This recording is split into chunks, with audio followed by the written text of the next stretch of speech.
Catherine is widely recognized for a style defined by restraint, consistency, and an almost instinctive respect for royal protocol. Yet on a small number of occasions, the princess has quietly challenged expectations, most notably through a handful of backless evening gowns that surprised even seasoned royal watchers.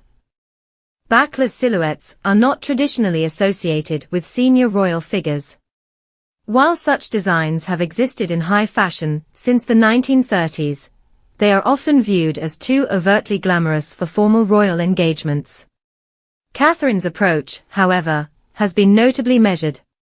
When she has worn open-backed dresses, they have been carefully structured, subtly revealing, and aligned with the formal tone of the events she attended. One of the clearest examples came in 2012, when Catherine appeared at an Olympic concert wearing a turquoise gown by Jenny Packham.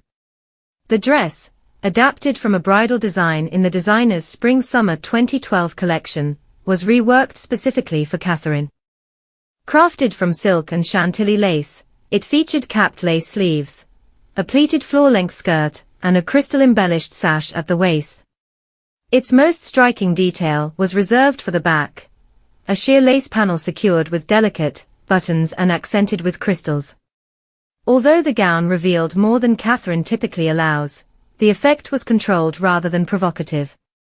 The open back functioned as a design feature rather than a statement, reinforcing elegance rather than undermining it. The choice was widely noted at the time for its confidence, but it remained within the boundaries of formal royal dress. 6 years later, Catherine returned to the same gown for the 2018 Tusk Conservation Awards. The reappearance of the dress went largely unnoticed by many observers, highlighting two consistent themes in her public image: her willingness to rewear significant pieces, and her ability to make familiar garments feel entirely appropriate in new contexts. This time, the styling was softer, with looser hair and understated accessories, allowing the dress to read as mature rather than dramatic. Another notable departure came in 2015, at the premiere of the James Bond film Spectre. On this occasion, Catherine again chose Jenny Packham, wearing a bespoke evening gown featuring a halter-style neckline, sheer sleeves and a gently slashed open back. Based on a design from the label's Spring 2011 collection, the gown balanced a glamorous silhouette, with a restrained color palette, and precise tailoring. What links these moments is not a sudden shift in Catherine's fashion philosophy, but rather a demonstration of how carefully she calibrates risk.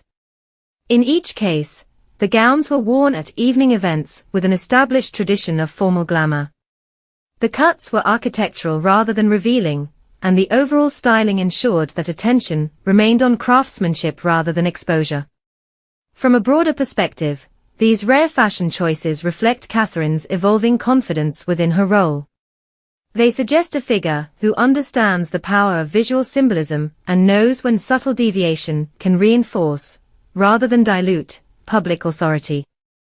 The restrained use of backless designs does not contradict her reputation for modesty, instead, it underscores her control over it. In my view, these moments are less about daring fashion and more about precision. Catherine's occasional embrace of the backless gown demonstrates an ability to modernize royal style without destabilizing it. The impact lies not in how much is revealed, but in how deliberately it is done, a reminder that, in royal fashion, discretion often speaks louder than boldness. If you enjoy calm, in-depth analysis of royal fashion and public appearances, don't forget to like, subscribe, and share your thoughts in the comments. Which Catherine look do you think best balanced tradition and modern elegance?